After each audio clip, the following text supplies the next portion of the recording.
Feng Xian was unhappy with this and demanded, "Why is it that the poverty or wealth of your sons-in-law determines whether they're favored or neglected?" Old Pai smiled slightly, but didn't say anything. "Daddy gave them to him because he's from a distant county," Baxian replied, "and hence he's a guest. If you're going to talk about preference among family members, then what about the fact that only Feng Xian, of all her sisters, has a husband who won't share what he has with our family?" Feng Xian continued to be displeased, and taking off her colorful apparel, handed the rhythm clapper to a maidservant, then performed a version of the ruined cave, weeping as she sang. Once she'd finished, she shook her sleeves in frustration and left straight away, which made everyone sitting there feel bad. Baxian commented, "The little minx is just as high-minded as ever." Then they chased after her, but no one could tell where she'd gone. Lu couldn't face them, so he also took his leave and headed home. When he was halfway there he saw Feng Xian sitting by the side of the road, calling for him to come over and sit beside her, as she remarked, "You're my husband, yet you can't spit out anything in defense of your wife. The way to golden dwellings is through studying books, so I hope you'll try to do better." She lifted her foot and said, "When I ran out so hastily, some thorns damaged my slippers again. Do you happen to have the ones I gave you at hand?" Lu took them out. Feng Xian then picked them up, putting them on in place of her own.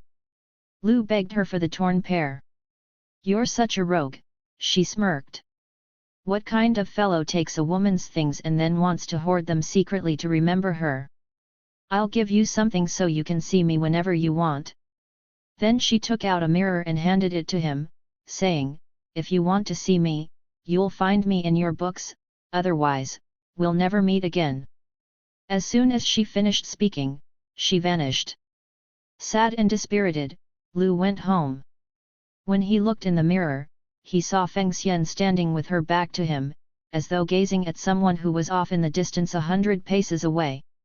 This made him think about what she had advised him to do, so he had visitors turned away, closed his curtains, and focused just on studying. One day when he looked in the mirror, he saw her suddenly turn to face him, clearly wishing to laugh in encouragement, which made him dote on her even more. Whenever there was no one around, they always watched each other. After a month, however, his determination gradually declined, and he began such constant roving that he forgot to return to his studying. But when he did come home and went to look at the figure in the mirror, Feng Xian appeared miserable, ready to break into tears. Every day when he went to look at her again, he found her facing away from him, as she'd done at first.